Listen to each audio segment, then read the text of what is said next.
à tous. Encore une victoire le week-end dernier. Est-ce qu'on peut commencer par vous appeler les Invincibles? C'est un peu le cas, non? Le cas actuellement, oui, on est invaincu et sur une très bonne dynamique.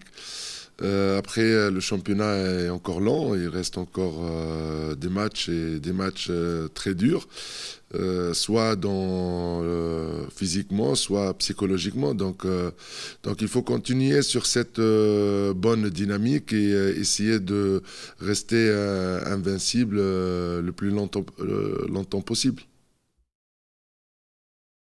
Alors justement, un mal classé, je crois que c'est le dernier d'ailleurs, hein.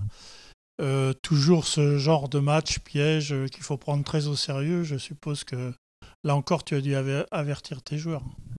Ça c'est sûr, c'est toujours, moi j'avertis pour mettre les joueurs dans un bon état d'esprit et garder la tête sur les épaules.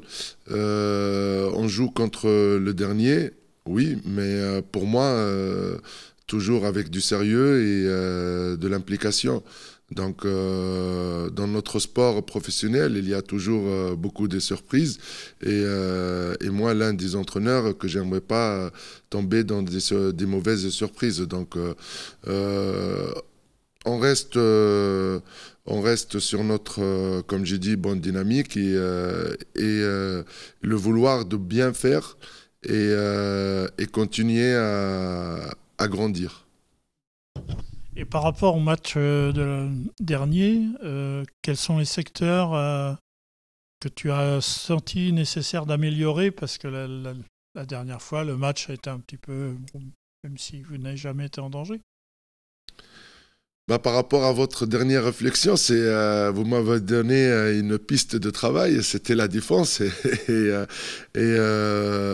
ça tombe bien parce que le dernier match, on n'a pris que 25 buts et il faut continuer travailler sur ce secteur-là qui est, comme vous l'avez dit, on est les 5 derniers, dans les 5 derniers du mauvaise défense. Donc il faut continuer à travailler.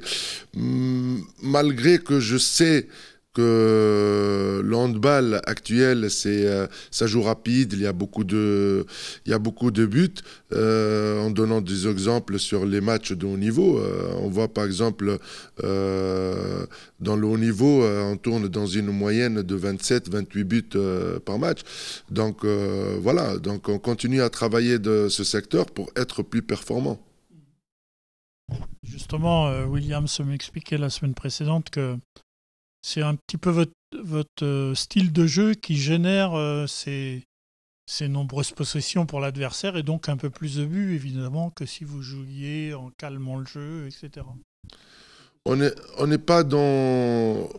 Moi, sincèrement, je ne suis pas dans l'état d'esprit de jouer avec un faux rythme. Donc, je réponds à l'exigence du handball de haut niveau.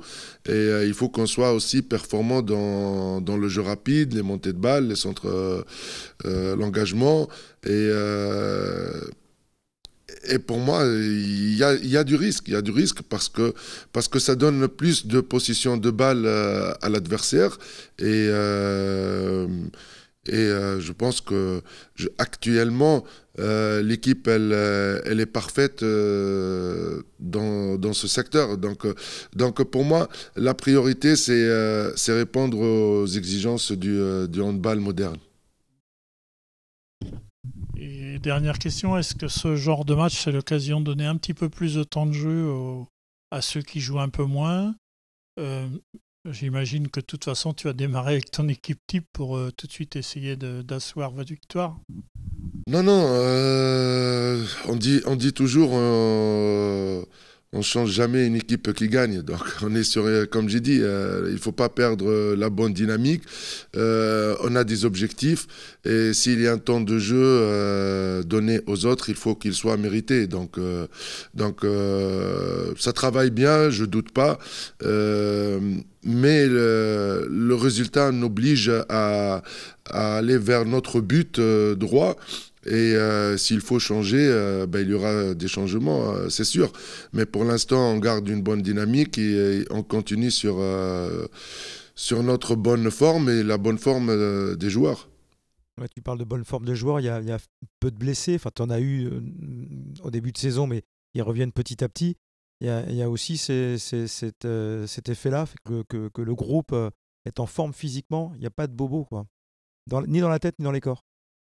Sincèrement, on est dans notre stratégie et du programme mis en place. Donc, on a eu des petits pépins au début de la saison et c'est normal.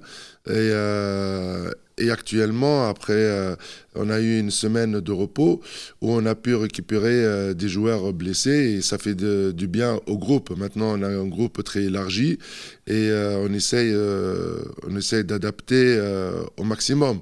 Mais ce qui est sûr, qu'il y a un travail bien fait par le staff médical, par les kinés, par les préparateurs physiques et que je remercie à l'occasion pour leur investissement et sérieux aussi. Et voilà, donc c'est bien pour nous. Et on va essayer doucement d'intégrer des joueurs clés dans notre système. C'est pas de suite, mais ils auront le temps pour les intégrer. Ça veut dire que l'équipe peut encore être beaucoup plus forte que celle que tu as mis sur le terrain depuis le début de la saison, d'après toi? Beaucoup plus forte, je l'espère. En tous les cas, je l'espère. Mais sachez bien que pour qu'ils prennent place, il faut du temps. Il faut du temps parce qu'ils étaient un mec, par exemple, comme Mounir. Mounir, il a besoin de compétition, il a besoin de temps de jeu. Eshmi, il n'a pas encore. Mais ce n'est que des plus et des atouts qui peuvent nous ramener que des plus. Donc, plus forte, pourquoi pas, je l'espère, mais qu'ils seront au niveau attendu. Bon, c'est déjà pas mal. C'est déjà pas mal, bien sûr. L'effectif, ou un petit mot sur justement, pas de blessés, pas de problème. L'effectif, pour l'instant, il est large, donc tous les joueurs sont aptes et je déciderai vendredi après l'entraînement quel joueur retenu. Voilà, maintenant l'essentiel qu'on a tous les joueurs à disposition. Même Eshmi alors. Même Eshmi, bien sûr. Voilà. Merci coach. Merci à vous.